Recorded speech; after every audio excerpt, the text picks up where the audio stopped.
Today's episode is brought to you by SEATGEEK. Our promo code for SEATGEEK is TBAWRESTLING. That is TBAWRESTLING for $20 off your first purchase. Go to SEATGEEK now.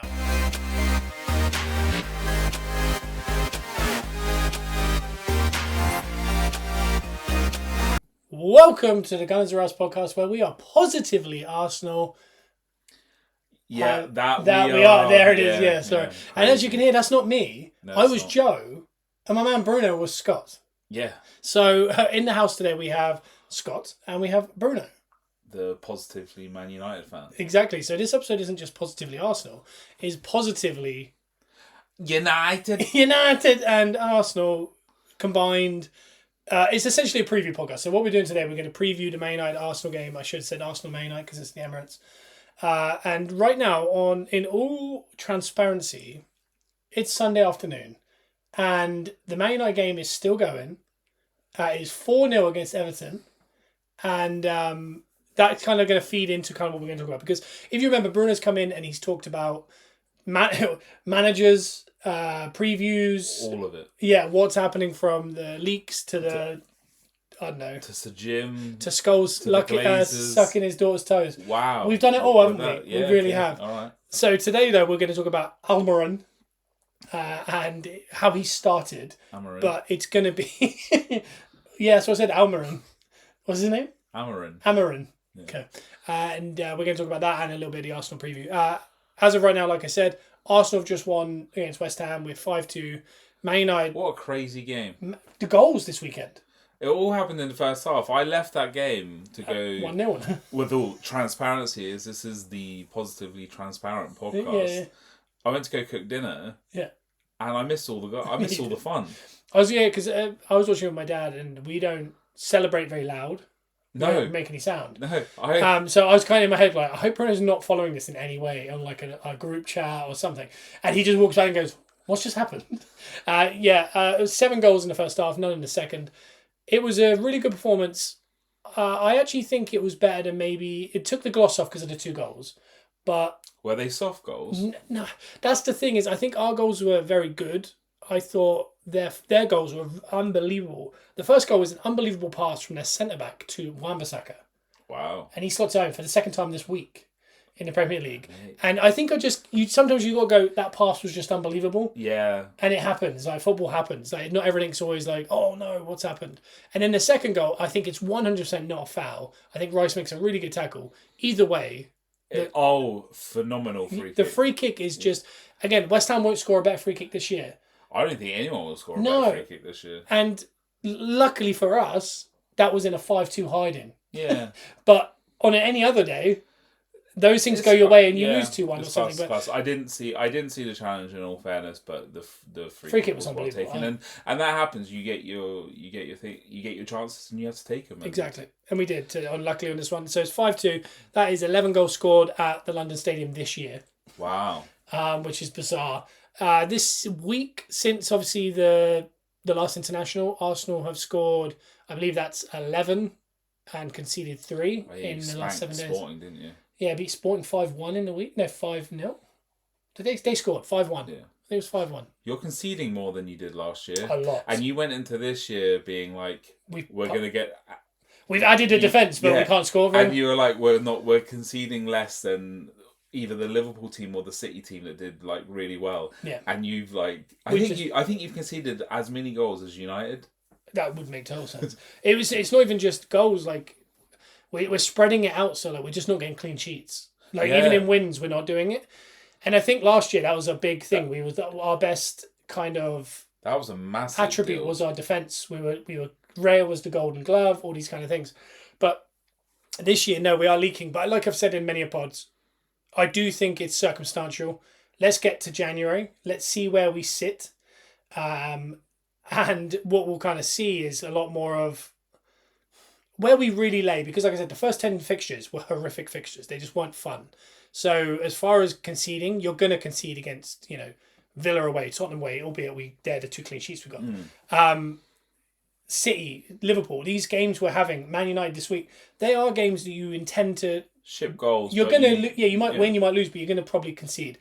So if this carries on the whole season, I don't think you can win the league with conceding that many. No, because you're not. There are going to be games where You're going to get found out. Something's not going to go your way. And it's one of those days where just nothing you do goes in. Yeah. And if you keep a clean sheet, you might get 1-0 or you might draw. Clean sheets are probably the most important thing. Yeah. They do get overlooked when you've got such a high-powered attack, but. It's weird as well because I mean, you look last year, the two best defences were Arsenal and Everton, complete different ends of the league. So it shows you the different kind of benefits of it. But again, I don't mind it. I think the Arsenal teams I not necessarily grew up with, but the ones that are really good, like the Invincibles and that, they conceded a lot of goals. They just always outscored everyone. And that's kind of, as a fan, what you want. Yeah, as well. Like, I've enjoyed the last couple of kind of keeping clean sheets, but I think I'm just now. It's like I just want to win. Yeah. So however it comes, it comes. Yeah. 5-2, by the way, was my childhood favourite scoreline. Yeah, I liked 5-2 as a kid. I don't know why. Just had a little look up on the stats. Yeah. As it currently stands, you've conceded one more goal than United this season. Mad, isn't it? How many goals have we scored more? Because 4 today is definitely going to be. Well, I think we've still got a negative goal difference, if I'm being honest. Well, you're perfectly balanced. Like usually, like you've drawn 4, won 4, scored 4, drawn. You scored 26. We scored 17, and 4 of them are in today's game. But I know 5 of them were in this. Oh yeah, because I think I saw the other day that Man United had scored less than Southampton or something. We have. I was like, what? We have, yeah. But again, I think that's just it's a functionality thing, and I think Almiron has already started to show that. Again, against Ipswich, I thought that was honestly a bit of a poison chalice, that game. People were talking about Ipswich as a good game to start with. Ipswich away, Super Sunday. It felt very like the crowd were going to get up and you might lose, and you didn't. So I thought it was actually a big positive. Yeah. That you didn't crumble under that. If I admit 100% being honest, if we won that game, it would have shadowed over the issues still. More of the cracks. Yeah. And I think in that game, it showed where people's levels were. And then he made changes. I know at the moment it's kind of because he's then going back to them. Like he is very much, he wants to fit his people. Like if you play, like he's rotating the squad a hell of a lot. But in that game, you saw for all of like 5-10 minutes, we're up for it. But then that mentality that we've seen for the past, I would say more seasons, but especially the 2 seasons with Ten Hag, you could see shoulders going up, arms throwing, poor work rate. Like it showed, and if we got a win out of that, then the result over everything, like we've just said, would have just masked over that, and that can be bad. And I hope when I see the highlights of this game that. Some things have changed. Yes. Yeah. It's slowly changing. It's an odd one as well because Everton's defence this year has actually still been good. But they're clearly very out of whack. I mean, Deitch is definitely on the chopping block at the minute. But 4-0 against anyone in the Premier League at the minute, I've said this on the podcast, I think it's one of the better leagues for a while because usually the 3 teams that come up go straight back down and they're awful. The 3 teams that come this year are not last year's. They're not going to get battered by everyone. I mean, Southampton lost by a goal against Arsenal and City away, and they were unlucky against Liverpool. And I think in all 3 of them, they could have won or drawn. They would have won up against United as well. Yeah, and then yesterday against Brighton, they should have won that away from home. Yeah. There was a goal that got taken away that probably shouldn't have. And when you look at it that way, you go, I think they're the weakest of the teams. They 100% are the weakest of the teams. But the fact they're doing that, and like Leicester are not even in relegation zone. No. And they've switched their manager to Rude. He hasn't started yet, but Leicester had a bad result yesterday. I feel like everyone was waiting for Ten Hag to leave, and then they were like, now we can sack our managers." Yeah. Because again, on the podcast, Joe and I predicted who would go first, and I did Cooper. Okay. And Joe did Ten Hag, and it was Ten Hag then Cooper. Yeah. So hey, we got something right in there. But I mean, ironically, I don't know if you listened to the episode, but we guessed what rule they would do for 6 weeks and then give up on. And what? We didn't get the one they went with, but I can't remember what it was. But they were at least pointless rules. But the fact that we even predict what rule they're going to do and they do it is there's another day for another podcast. But as far as Almiron so far, what have you seen that you do like? I know you've mentioned the Ipswich game. The win would have definitely made people go, "Oh, he's unbelievable," and not gone, "Oh, the performance wasn't there." But the Bodo Glint game was a bit of a strange one as well. It was all very strange. It's all very strange that. It's definitely the team adapting to that new style. And, it's the shape, isn't it? It's the shape and the new workload type of deal. We can keep the possession because I think we did start keeping possession under. Ugarte's definitely going to help that. But it's boring. Whereas this one's a little bit more progressive. Mm-hmm. I like Amarin's personality.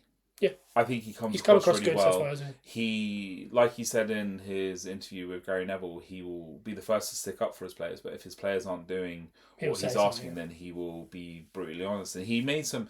Højlund played very good in that Bodo Glimt game, and he still gave him pointers, which I think is good. But he gave him his plaudits too. I think he's just seeing who fits. And then it will kind of... It's audition time, isn't it, a little bit? It's very disjointed. It feels very disjointed at the moment. You don't even have the players to play all the positions that he has. We don't. But weirdly, Shaw coming back actually looked really solid coming on the past couple of weeks. Malassia's back, but maybe gone again.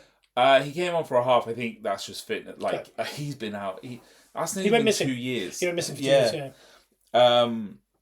So it was a bit of a strange... It's a very strange team coming in because when Amarin got announced, I was like, we tried to figure out what the team was going to be. Yes. And I was sure it was going to be more left and right wingers on the side, but it's not. It is wing backs. Yeah. We don't have wing backs. We were struggling. We had to play Mazraoui and Delo for the first months of the season because that's all we had at right and left back. My only feeling on it is if you went to IKEA and you picked up furniture and where they needed dowels there were screws. Yeah, that's where you're at the minute. You don't have all the bits. No, we don't. You'll need that to come in division. And by the way, I played winger, and I had managers that came in that went to wing backs, and I had to play wing back. Worst time of my life. Yeah, absolutely hated it. So I mean, Garnacho and Ahmed are probably sat there going, please do not make me into a wing back. I do not want to be a wing back.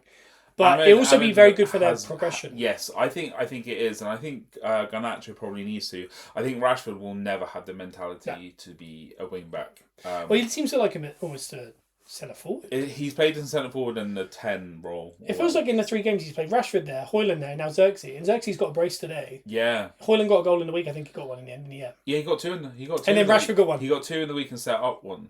And then Rashford got one last week. Yeah. So, by the way, that's what you want. You want competition in that place. And then he goes, no, we don't need another forward. But we've got 3. We just need better wingers. But if we're looking at Amarin's first 3 games, Ipswich, Bodo Glimt, Everton. An out of form Everton, yeah. It's not like the Arsenal game will be a real litmus test. It's nice to get confidence and stuff into the team, but when we come up, can we get the goals against Arsenal, a City?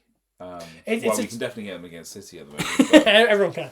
That's the thing is I don't know, and that fascinates me because there's a part of me that looks at the Man United Arsenal game and I go, do you know what? We found our form, and that's what annoyed me on yesterday in the commentary. They were like, oh look, Arsenal seem to be hitting some forms.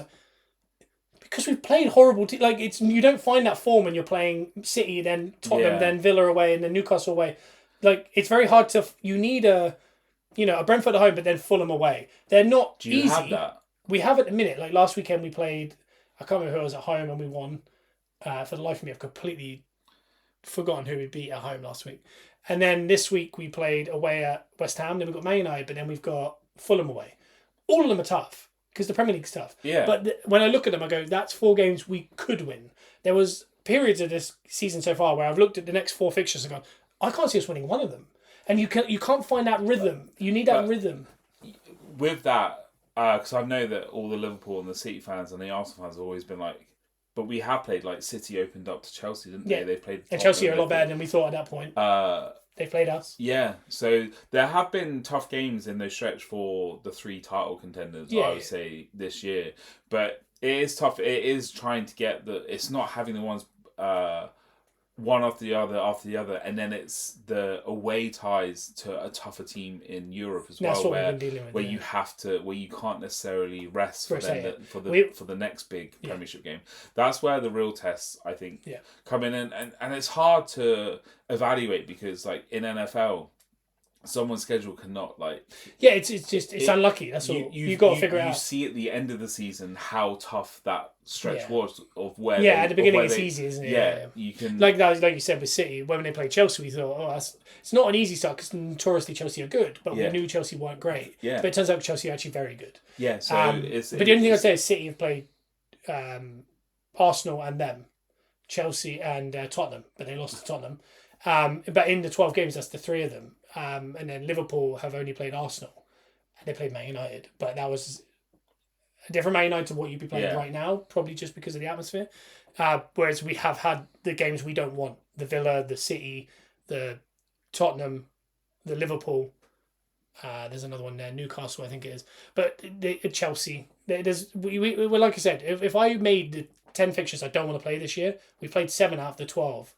Out of the 12 games, we played 7 of the 10. So, do you believe that you can definitely have a strong end to the season? Yes. Or will you, I think we can have a run. Or will the flip be the start, because then it starts happening, there's two things, isn't there? Because ideal... Yeah, because Liverpool, their fixture list has been lovely. But the thing is, you can start really strong and then the pressure goes. Because now they go, every time we draw, we're panicking. Because this is what Arsenal did 2 years ago, wasn't it? We were up by 5 points and everyone was saying it's Arsenal's to lose. And what happened eventually, we started to crumble. Yeah. Or did it give you momentum? Because Liverpool got through, they're ahead by 8 and they go, we can play with the handbrake off because if we do lose one, we can just back it back up with a win and we're still ahead. But no one thought that Liverpool would be this strong. Yeah. Yeah, but we did look at the fixture and we thought they'd start well, but I don't think we thought there'd be 8 points clear. Will they drop points? Well, and also, by the way, I thought if someone had said there'd be 8 point clears at Arsenal at this point, I would have said that, looking at the start, I would have said, yeah, that's fair, because of their fixtures and our fixtures. I didn't know about injuries to City, injuries to Arsenal, their lack of red cards. I didn't know about that. So 8, I'm happy with. What we didn't expect was City to be level with Arsenal. 8 points behind. Do you know what I mean? We thought City would be probably above them. Do you know what I mean? In some capacity. So what's made it feel very bizarre for the people that don't like Liverpool, like Man United fan or Everton fans. Yeah, this is the worst case scenario. Yeah, a bit of a worst case scenario. Yeah. But the reason we didn't expect it was because we just assumed City would robotically keep these stat. They'll be sad. It was that Rodri one. The Rodri injury. It's crazy. It is crazy how he was such a Same with Odegaard. The pivotal. How bad were we during that period? Yeah. And the thing is, I think some people go, you can't have that. It's like, but you can because City have won how many leagues with that. So it is possible, but you do have to rely on them staying fit. But yeah, getting back to the Amarin situation, I think it's going to be tough. It's going to take him a couple windows because they don't physically, unless you've got someone in hiding here that like from youth setup that's a really good wing back. But the problem with it, and I heard this on another podcast, was when you go to a manager like Amarin, who Arsenal did with Emery, by the way, 5 at the back, they start buying wing backs. So you have to commit because the worst case scenario is what he's dealing with now, which is there's no wing backs. The next manager could deal with, I've got an abundance of wing backs I don't need. Yeah. And you have to start forcing them inwards. I don't think that's as bad as not having a wing back. I think a wing back in a traditional... Having to sell a wing back is not as bad as not having one. No, because... or converting one into a right wing anyway, because Liverpool play 4 at the back and Trent is more of a right wing back than... Yeah, we're a midfielder. So yeah. Number 10. So I think a right wing back is... It's very special. I want Frimpong. Yeah. For sure, but I don't think we are going to get him. We're looking at the left side. There was someone left-sided... I'd say this Leverkusen are right because I think Alonso's probably going to be gone at the end of the season. They're not having the best season this year. Yeah. The wing-backs are the ones that, I mean, they're getting 15 goals and assists each. Yes. These are the best wing-backs in the world at the minute. And I mean, if Man United were to poach both of them, for example, it's going to completely revolutionise their team. Because, I mean, Ugarte's already started to show signs of, this is what stability is. He knows. He sniffs out attacks. Yeah. He knows what's going on. If you've seen some of the clips where, maybe... Casemiro runs in, he follows in behind, like he goes, he's vacated a space, I'm going to fill that space. This is the issue that Mainu's dealt with, which was Mainu was in a 80-yard chasm on his own and there was 5 people at the back, 5 people up front, and he was trying to deal with it all. Whereas when we finally see Mainu and Ugarte, that's when we're going to start to see Man United take the thing. Because that's, I mean, with the 5 at the back, you have the 3 centre backs, you have wing backs, but then you have 2 holding players, but then you have essentially a 3, right? are just ahead of them. Yeah. That's perfect for Bruno. But Mainu and Ugarte being that, I mean, that's a really good set of players being those two types of players. Yeah. I mean, box to box, sniffing out attacks. I mean, Mainu's athleticism. I mean, Mainu, we forget how good he is and how young he is. It's just his poise. I find that will come with time, I assume. I think it's fantastic. Okay. His poise on the ball. But he's not panicked. He's not panicked. Not anything. The only gripe I have with Mainu is the lack of effort when he runs back. Oh really? If you have a look, he just jogs, and it's very. Thomas Partey does it, right? Do you know who it is? It's very Pogba. Oh no.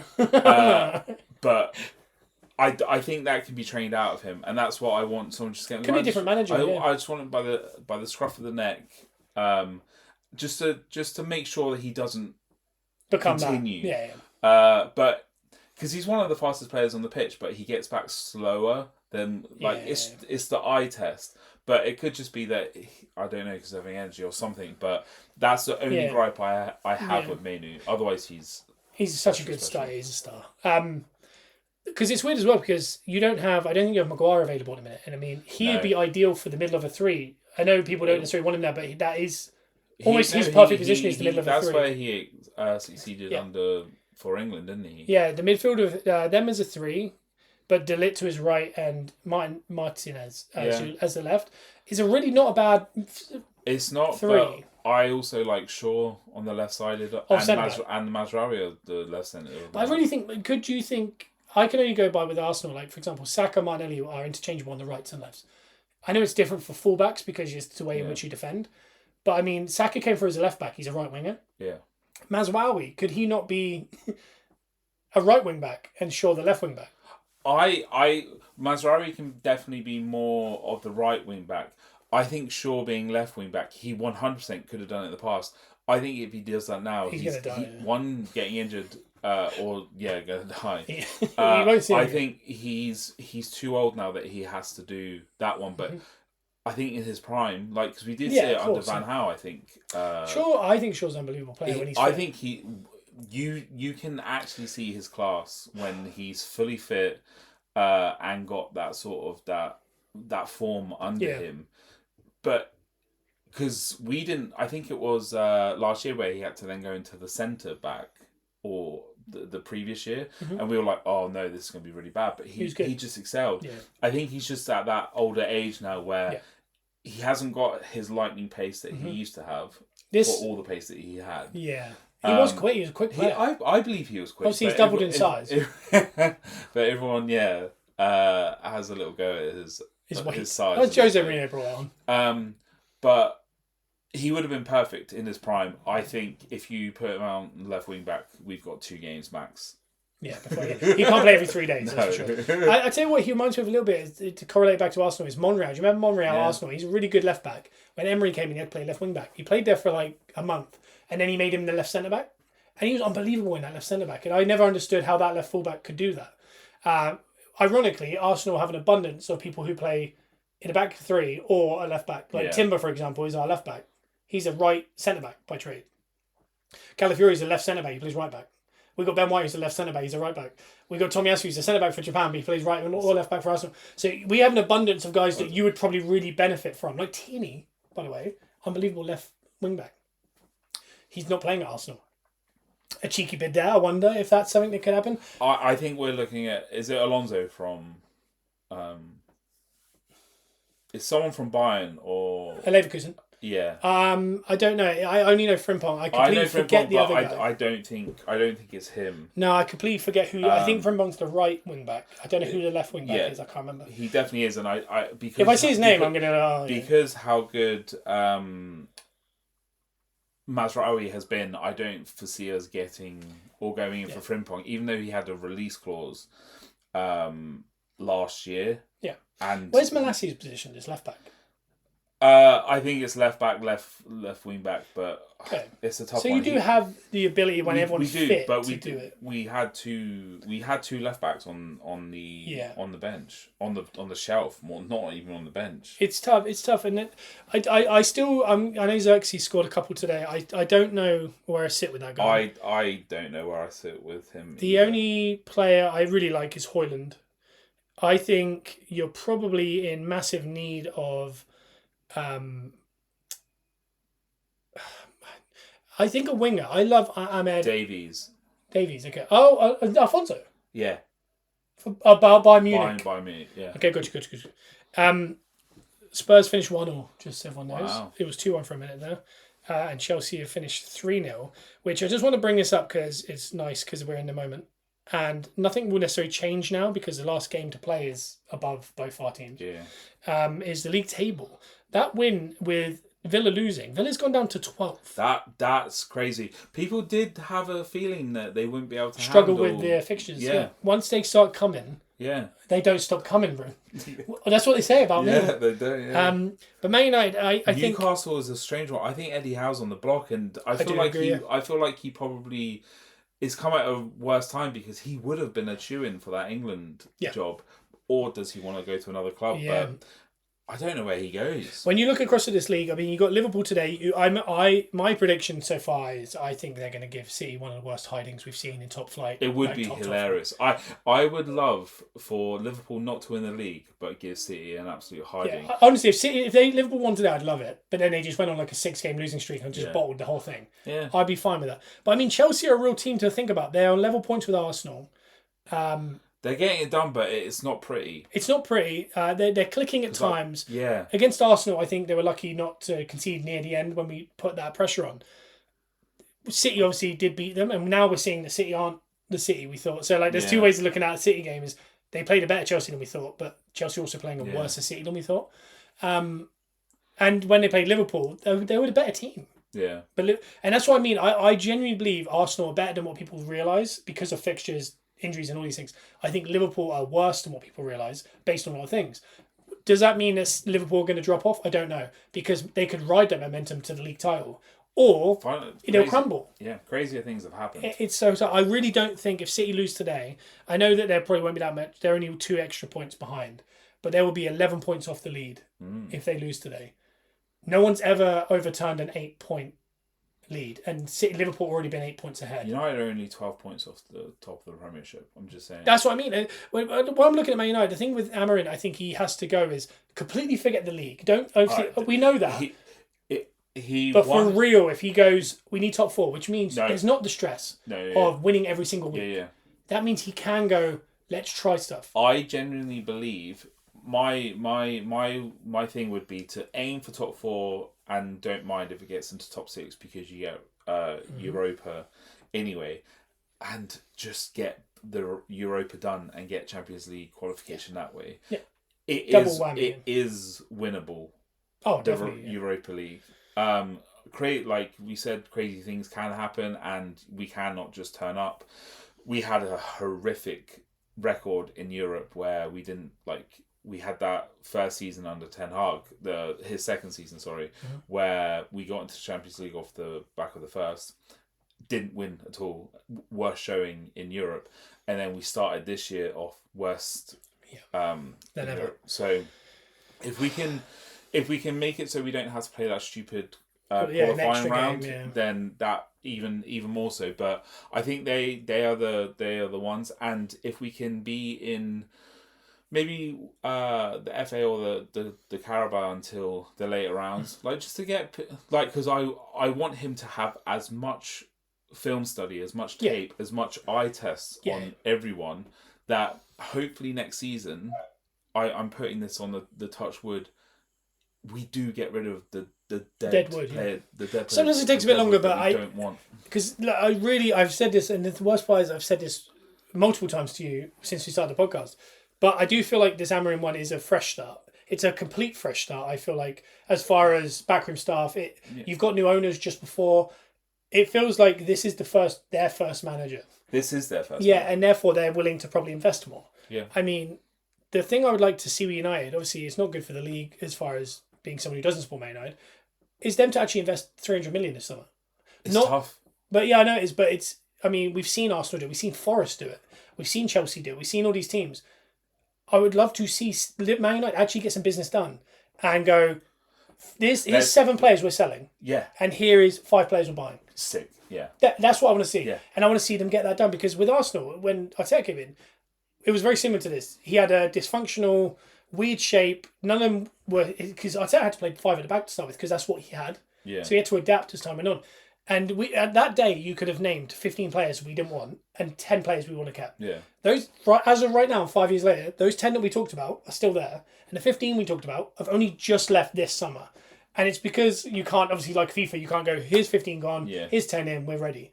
It takes time. But what you have to do, and this is what he has to do, and he's not an experienced manager, but it's his third job. He stopped playing professionally quite young in the grand aspects. He's a very young coach. He's not even out of his 30s yet. And again, it's almost very similar to Arteta. Like, but Arteta never had a manager job, which is, in hindsight is crazy now I think about it. But it takes time. But what he has to do now is go, for example, he might look at Mazraoui and he goes, I don't like him. I don't think he's good. Yeah. He's deadwood. That might be in his head. Yeah. But I could use him in a certain role that's going to be perfect for the next 3 years. And if something comes up in the next year or 2, he'll be gone. But if it doesn't, I'm happy to keep him for 3. Does that make sense? Like, there's certain players that he needs to go, you're gone. That's kind of what we did with McTominay. Ten Hag did with McTominay for so long. And he inevitably didn't want to get rid of McTominay when he did. But we had to because it was the best for FFP. But... Mazraoui is the thing because it's funny that you said Mazraoui. Am I saying it differently? You are, yeah. Okay. Because you're saying it like Jonathan Ross. Yeah, Mazraoui. Mazraoui. He's so highly spoken of Mazraoui. Okay, yeah. So I'm more thinking he's safe. Who's my deadwood? If I was looking at Man United, I'm looking at Maguire is. It's just a fact. He is. Casemiro. Xerxes on the... I tell you what's terrifying is those first two players, probably one of the highest paid. Yes. That's what's mad, yeah. Always is that way, isn't it? Xerxes, I'll give him a little bit more time, but the eye test, I don't know if he is a United player. Anthony, 100% Deadwood. I'd say Shaw. I know it sounds bad. It's if we can get money for Shaw, I'll happily sell him. It's piss or get off the pot. That's what I feel like. It's that one of those. It's like, do you know, if we can get 15 million for Forest... Probably, yeah. Do it. Yeah. Because you can go get some fallback. Yeah. It's weird though, looking at your team, the Deadwood has started to shift because you're naming players that, like Xerxes, a player who's come in 12 months ago. Yes. Or less than that. Yeah, and theoretically it wasn't Ineos Ten Hag signing, so it was between the two. Mason Mount, where are you standing with him? I like Mount. He seems, from what I've seen so far, one of the players that actually gets the Amarin idea of what to do. Okay. One, he just needs to stay fit. Which is weird because he was a guy who was always fit. He was very good. You have got our doctor though, so is it possible to stay fit? Oh my god, I don't know. Because I've dealt with this for a long time and I'm very happy to not be doing it. I wish that Amarin gets rid of that doctor. I don't. It has to be the doctor, doesn't it? I don't understand it. It's incredible. You feel my pain for 10 years now. Yeah. It was hard work. But Mount, I hope... For 2 reasons. One, because I actually like Mount. I liked him in Chelsea. But 2, that number 7 shirt should never be on the bench for Manchester United. Well, yeah, Garnacho should be wearing it. Really, I agree. Yeah, he should. I'm gonna be honest. I watched Garnacho fully this week against Bodo Glimt. Yeah, not impressed. I quite like him. I tell people I really like him. The more I watch him, the more I go, how old is he? Is he under 20? He's like 19, 20-ish. Yeah, he's got to be better now. I think this year is. I'll give him the rest of this year. It could be a make or break, 100%. Because I'm at the same position with Martinelli. I absolutely love Martinelli. He's 22 now. Yeah. And sometimes he just cuts in and he does something, and I go. Saka doesn't do that. Yeah. Now. And again, Saka's a hard one because I think he might be generational. Yeah. He's not just a good one. Yeah. But I go, you got to start making 9 times out of 10 a better decision instead of just shooting or taking on a man. But the thing I see with Garnacho, I have a very big soft spot for Garnacho. I don't know why. I just do. I do see. Hopefully, it's praying for the Ronaldo effect. It comes good. Certain things. When it's all said and done, is he going to be Ronaldo or is he going to be Nani? I think he might. Nani was a servant. He was a good servant. Nani was good as well. When you look at his numbers back, I think Nani was better than Rashford. Oh, no, 100%. Nani, when you look back at his stats in the modern game, people will be raving about him. It's because he played with Ronaldo. Yes, and this could be what Martinelli's dealing with. But Garnacho, he does need to be less selfish. He needs to get more confidence. He had that wobble where he scored and he didn't celebrate because the fans were getting on his back. I can see where it's coming from, but you kind of have to go Ride that F wave, you yeah, to the yeah, man yeah, and yeah. like sort of like I'm Jump gonna in, prove yeah. it, and just do it for the Yeah. do it for yourself. Like stop, like Yeah. cut out the outside noises and Yeah. just play. He's trying too hard. Yeah, definitely, yeah. I put it down to he's trying too hard to be special. He 100% he is a bit selfish, and I don't mind it because I think sometimes it does work. But I think You need that. Amarin is very team first. You do everything as a team, and then the individuals will shine out of that. So I think he just needs a little bit of a thing. But in 6 months' time, at the end of the season, if it still hasn't changed, then I would be more okay. He's probably he's very much more Spain or something, and he'll excel in that league because he can be more selfish. Do you think you can get any money for Anthony? No, not close to where we bought him for. No. But do you reckon you get something? 30 mil, maybe. Do you reckon? Where do you reckon he goes back? It has to be abroad, surely. Do you know what I could imagine? I could imagine Nico Williams leaving Sociedad. Not Sociedad. Atletico, is it? Bilbao, yeah. Bilbao. Sorry. And him filling that spot. I know they're playing different wings, but I don't know why. That seems like the type of place he'll end up. And you'll hear about it every now and then, like, oh, he scored 20 goals. And you go, well, he was a good player. He just wasn't that player. He wasn't an 80 million signing. I feel bad for him in the sense that he doesn't choose that. He didn't choose the price tag. We wanted him earlier. It would have been a hell of a lot less. Yeah. Earlier, it would have been 40, 50, and which is still probably too much. But the conversation doesn't happen. The conversation doesn't really happen. Yeah. Like it's you get away with a little bit more. Yeah, do you want to hear a fun stat? Yeah. Saka has more assists than Foden this season so far than Foden has the last 2 seasons combined. Anyway, so I just wanted to have that little throw. We could all laugh at Tottenham as well because that's crazy. They lost to Ipswich, then smashed City, and then they just drawn with Fulham at home. And I mean, that is the most Spursy thing. They looked so good last week. I'm not going to lie. The first 20 minutes, I thought it was going to be a rout from City. I don't watch that much neutral football, but I stuck that game on last week. That was quite enjoyable. Harlem Globetrotters once they went up. It's so weird. They're a weird team. I can't imagine how frustrating it is for their fans, but I mean, it's their fault for choosing it. This leads us to the main night game. I have two lines of thought. Arsenal found some form because we've got a couple games under our belt now. We found our team. A lot of the players are back now. There was more questions and answers at the end of that game. And I said it to my dad this week after the Sporting game. Gabriel went off for 10 minutes ago. I was like, can we not just have one game where I said, I'm sure Gabriel's going to play at the weekend, but can we just not have us all having to worry about it? Like, not everyone walks. But is it an Arsenal thing that they do that instead? Yeah. Like it's because it's putting some doubt in or other teams' minds. Yeah. Like it puts doubt in my mind. I don't like it. Yeah, I agree. It could be that, but this game we saw, and I think Calafiori went off. He was holding his groin. He seemed to motion to Arteta. He's fine. It's just I can feel something. Yeah, because when players have bad games, they limp off. Yeah, true. Yeah, like Ryan. Like it's like certain. Yeah, which Saka doesn't, by the way. I just want to bring this up because that I'm going to call this for what it is. It's racism. That's what's happening with Saka. Not you then saying that. I'm saying what the papers do and stuff like that. Because Cole Palmer does this every game. No one talks about it. Even every player does it. 100%. The thing with the second one is people don't realise he has Achilles tendonitis. If you watch him turn up to a award ceremony, he's limping.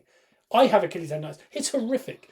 The fact that he even plays is good. But the thing is, he limps off after he scored 2 goals in a thing. And people go, oh, look, he's limping again. Like, because he gets kicked and he doesn't get any... it's one of these things, but the Saka stuff is madness. The Saka one, obviously I'm biased, I'm an Arsenal fan. He seems like the most likeable young guy.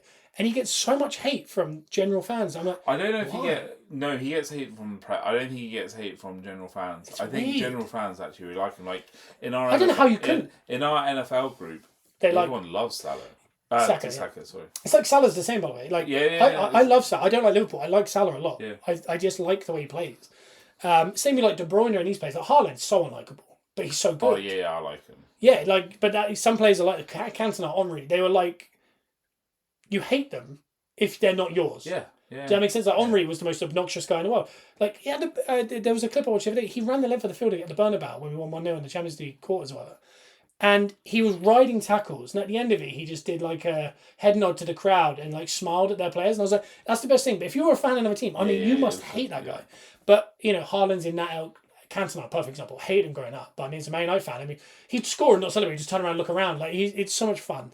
But, Saka is just the opposite of that. Yeah. The only thing I say is he's definitely moving into a cocky arc because he's getting annoyed. And in the last few weeks, he's shushing the crowd. He's doing the little chatter thing. He does a fake comment on his I hope that really doesn't mess with him. Go the other way. Yeah, I don't think it will because I think I do like him being. He's such a role model outside of it. But getting back to the thing, we've got a couple of injuries from this game. I'm going to say they're not actual injuries. They're probably not, but you might rest. We'll be definitely resting people. We've done actually a half decent job. I'd say his big issue is he doesn't rest people. He runs people into the ground for 90 minutes, and then 3 days later goes, do it again. It is a tough one though. Because we don't have Who do you have at the weekend after? Fulham away, and Fulham are not an easy team. They've had a couple rocky results last couple of weeks. Is it 3 o'clock kickoff? I think it might be the Sunday. Okay. It's a weird one, but for example, Martinelli last weekend did not. It was Forest, by the way. I forgot. We won 3-0. Yes, you did. Yeah. Martinelli didn't play 1 second that game. Nor did Havertz. Nor did Rice. A lot of players. Partey played half. Midweek, Partey played half. Rice played half. Martinelli played 80 minutes. Havertz played 90 minutes. Then yesterday, Havertz plays 90 minutes again. Martinelli didn't play 1 second. Partey didn't play 1 second. They said he was injured. I don't know if that's rotational, and they've said we think Jorginho gets through. If it's 2 games in a row, it's a worry. It's a slight worry. But again, Partey's been unbelievable for us this season. But the one thing he's never done is stay fit, and we finally got to this muscle injury. Yeah. But I think we all agree our favourite midfield would be eventually when Rice gets back into that 6 role. Okay. Not left 8. And Moreno plays left 8 because that's where he's best with Odegaard. And Odegaard's it's proven how good he is with him coming back in. But I do believe we're going to be close to 100% unless the Gabriel injury is bad. He was out there celebrating with the fans afterwards. It can't be that bad. I think we're going to be strong. I think we go very strong. Do you feel like you have to give Man United? Yes. I think we have to. This is a marker because I think beating West Ham and that I think is very impressive to go away from home anywhere. But this is the one. If we go and draw or lose this and then go back and beat Fulham, for example, everyone goes, they're not title material because this week we need to get maximum points. I think a loss here really hurts you. I think it ends the title. I think the Liverpool's title. If Liverpool win today and then you beat us, it's done. Yeah, that's. Well, no one's ever overturned 8. That'd be 11. Scary. Yeah, that's scary. We'd be 11 points off. Apart from United, when we do the 12. Yeah. Well, not just that, by the way. It's not actually. We're 9 points behind Liverpool if they win today, and we're second. Yeah. If you beat us and they win that and then win in midweek, they'll be 12 points. 12 points clear of the top. That's mental. That's double pretty much what anyone's ever overturned. It's done. So by Wednesday we could have a Premier League winner. Yeah. Like again, anything can happen. We are getting scarily close to Christmas. Which is third. Whoever is really top at Christmas. This midweek is a third of the season. Yeah, it's mental. But by the way, this is what's not sustainable. If Liverpool carried on the same exact third 2 more times, they're going to end up with 99 points. Oh, okay. Which is mad. Yeah. I don't expect that Liverpool team to get 99 points. Better. Yeah. Bettered. If Arsenal continue, we're going to get 60 odd points, which is not maybe enough of a fourth. No. So it shows you the fixtures and things. Yeah. We should have better 2/3. Yeah. City are the same. They're going to end up in the 60s. So when you look at it, you think something has to change, unless it's going to be a season where they win this in Feb. Yeah, we haven't had one of those in a while. Not since United days, really. No. Like, because even as good as City have been, they've always been around every year. Yeah. This could be the most simplised, easy Liverpool year. And because of that, they could be out of it. I cannot stand that. The worst thing we want with Liverpool is they're concentrating on Europe. Yeah. Because they'll go and win it. They'll win the double. And I mean, if Arnie... By the way, the double-edged sword, if you don't like Liverpool, if he wins this league, it craps on Klopp. Yeah. This makes Klopp look like the weirdest manager. It's so tough because that is Klopp's team. He didn't do it. He didn't have it. Who did Arne Slot bring in? That he brought in Chiesa, who's just not playing. Yeah. That's what I mean. Like, but the thing is, he had this team last year and they're awful. Mm. They were in the title race, by the way, in February, March still. Yeah. But they weren't good. And he won a Champions League and a Premier League with them. But if Arne Slot comes in 1 year and with that same team Klopp had last year and go, yeah. And again, City fell off. That's what really happened. But new manager, we all thought, it's going to take him a while to figure it out. I was hoping it would. But really, he did the smartest thing in the world. He went, just carry on. And just stood back and went, carry on. This is their go big or go home season because by the looks of it, they're not. Van Dijk, Salah, Trent, they could all be gone. But we all thought last year was their last ride with Klopp, and that was their chance, and they didn't. Slot has proven the point here. So there is something funny about it. And again, similar to the City Liverpool game, it hasn't happened, but when you listen to this, it would have. Even as an Arsenal fan, I think there's no bad result. If it's a draw, great, good for Arsenal, good for the league probably. If it's a win to City, it opens the season back. At least it cuts them down to 5, and it's a season again. Yeah. And we don't go, they've run away with it. If Liverpool smash them, the season's ends. Yeah. But if they smash them, can you imagine how funny it is that Pep doesn't get a win in 7 games? He loses 5 in a row, a draw, and then another loss. I mean, we could be looking at him getting sacked. I hope so. He just signed a new deal last week. I mean, well, it was a 1-year extension, wasn't it? It was 2 like, years. Oh, really? It's It was like people saying that we gave Ten Hag a new contract. We didn't. We just took up a 1-year option. Yeah, this was an option. This was a 2-year extension. Wow. Yeah. And he accepted it, and then he cut his face up with his own fingers. So to me, what I'm about to watch is win-win. I know that's ridiculous. As an Arsenal fan, we should be wanting City, but I don't trust City. No. Because if they win, and we all go, oh, thank God, we cut Liverpool back. City never lose again. And they win it, and we go, at the end of the season, we go, why didn't we just accept Liverpool should win that? They're human. Yeah. City aren't human. But I just think without Rodri and stuff, I don't think they're ever going to... I think their style of play has been not found out. This is my big issue of the whole last few years. I genuinely believe with City, the league changed. When Man United were on top, what did Stoke go and do? They'd turn up and go, I'm going to beat them. Yeah. I'm going to lay down a marker and beat them. The last 5 or 6 years since City kind of took over, it's kind of half because of how good City are. The Stokes of the world, who are like Brentford and that, go when they go to City, they go, we got Burnley next week, and that's the one we have to win. So we'll have a go, and they just open up and try and play a good game. City go, perfect, thank you. Whereas then when they go and play Man United, Arsenal, Liverpool, etc., they go, do you know what? I think we could get a point. So then you get the Brentford that we want to see. But City's games, if you watch them, it isn't just the way City are playing. Teams are actively going, because Arsenal gave the blueprint. We did a full low block and we countered and we kept beating them. And we were almost saying to Lee, that, by the way, you're all really good at doing low blocks, just do it. And then teams are now starting to know what they did. Low block. Spurs don't do that. They did it last week. They sat back, let it happen 20 minutes and then went, watch this, go. And then City open it right up and they don't defend. That's how United got their big wins over City. Yeah, and City don't respect teams. The way Walker took on Werner last week. I mean, leave football before the football leaves you. Like, Werner knocks the ball past him, and Walker almost... We were joking about it on Fortnite when you walk up to a bot. Yeah. And you're a little bit disrespectful. That's what Walker does. And he did it in the FA Cup final against you guys, and you guys ran him all over him. Because he was like, I can get back in. I hate Walker. Yeah, and... He's too arrogant. But I do think they've become too arrogant. I mean, in the week, they drew 3-0 with Feyenoord by being 3-0 up. Yeah. Did you see their defence? 2-1 with 2 minutes, 3-2 with 2 minutes to go. Yeah, it was like an arrow. It was an upside down arrow. They had like man back here. Everyone else was upfield. What are they doing? But it's weird because they got Gundogan back, and it's not the same Gundogan. He's 2 years old. Yeah, it's a different Gundogan. So it's not. So Rodri falls out, and you're not replacing him with. And the only player that has stepped up in that role is Kovacic, who have they lost for a month? Kovacic. So it's definitely compounded by a lot of other things. And there's no doubt in my mind, when you looked at the fixtures this year, you said Christmas, from start to Christmas, you said, see, it's tough, but it's not the toughest, but it's not, there's no clear runs. The second half, we suggested on the podcast, even at the start of the season, when you look at the fixtures, I don't see City losing the last 18 games. They're so winnable. The way it's panned out, and every year, what does City do? They win the last 15 games in a row and they win the league. I think, even without Rodri, they're still going to win 10, 15 games in a row.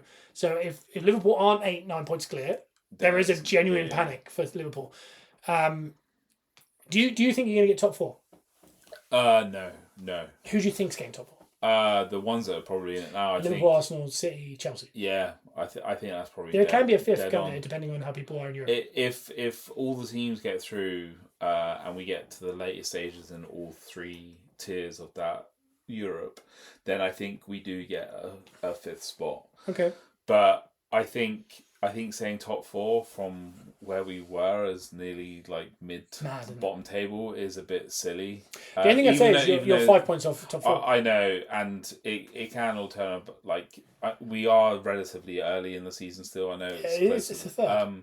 So, but I think with the form of the top 4 that is now, I can't foresee us going into that, but shoot for it because then I think just grind out results, and all I want to see this year is progression with the style of play and being more creative, more attacking, and just grinding out some wins. And if we lose, we lose, but let's not lose playing horrific football and bad mentality. Because a lot of people in the past would say, go win a little trophy and just stay in it. But Ten Hag did that every year, and you never saw an improvement. It paints over the cracks. Yeah.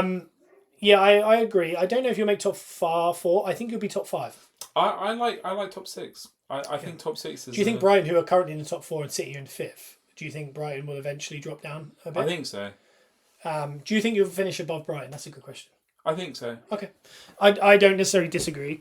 I just want to see more of Amarin. And I think this Wednesday, like I said, as soon as this podcast ends, this Liverpool City game and Arsenal on Wednesday with Man United, I genuinely think at the end of Wednesday, there's a chance that Liverpool's title is theirs. Yeah. There's also a chance that Arsenal are back in it. Yeah. I think also, we were talking about how important it is for us to win. I think it really is. I think if you were to win this one against Arsenal away at Emirates, I think you are getting top 4. I think you're going in the right direction. I think if you lose this, I think I'm going, we don't know yet. We need to see more. So it's almost I wouldn't say it's a free hit. I think it is to an extent. as free hit as it's going to get. Yeah. There's no real expectation. No. You win. This is great. All the expectation is on Arsenal. Yeah.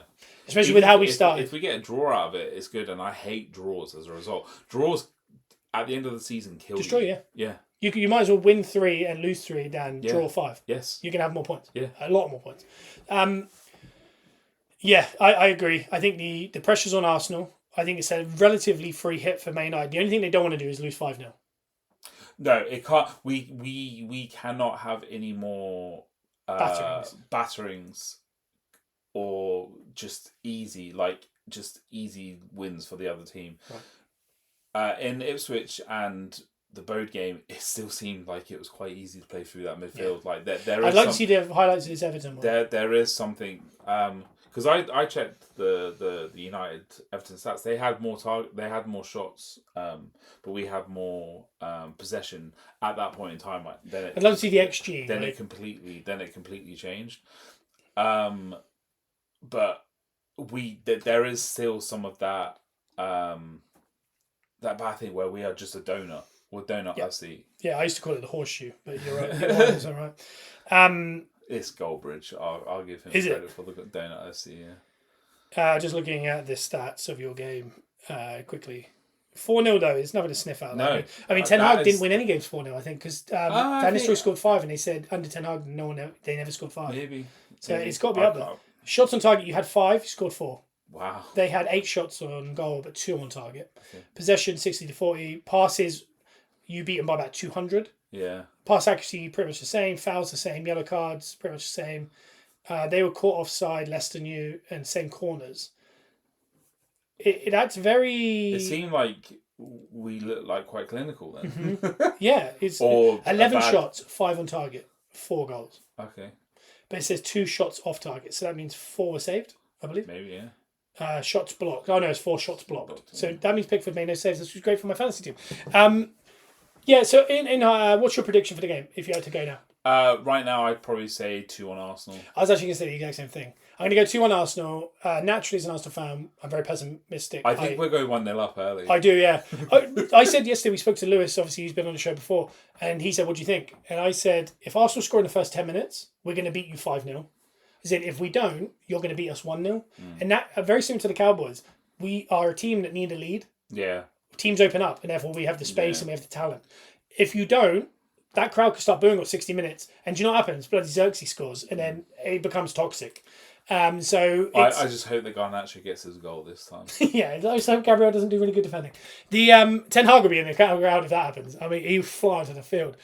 That poor guy, he thinks about that a lot. We're agreeing on the prediction. I'll have to remember that for the actual podcast, which is this Wednesday. This will be going up at some point today or tomorrow. But it's a nice little preview. You could leave it till Wednesday if you fancied it, because it's a proper get ready for the game tonight. I don't know if you're going to re-listen to it just to get yourself pumped up. Of course you are. But we're going to go watch Man City versus Liverpool. It's 1 minute in, probably already a one goal score. I've got no bets on. Bet responsibly. But you can listen to us every single Wednesday on iTunes and Spotify. Give us a 5-star review. We're TBA Wrestling on SeatGeek. Check us out on Whatnot with Peppercorn Sports Cards. And we have the podcast. Bruno, what podcast are we on? We're on the Peppercorn Boys. Yes, we are on iTunes, YouTube, Spotify. iTunes, and Spotify. Yes, we are. And when the Red Devils go into the... Here we go. Go on. He's not got it. All right, we're going to end it like that.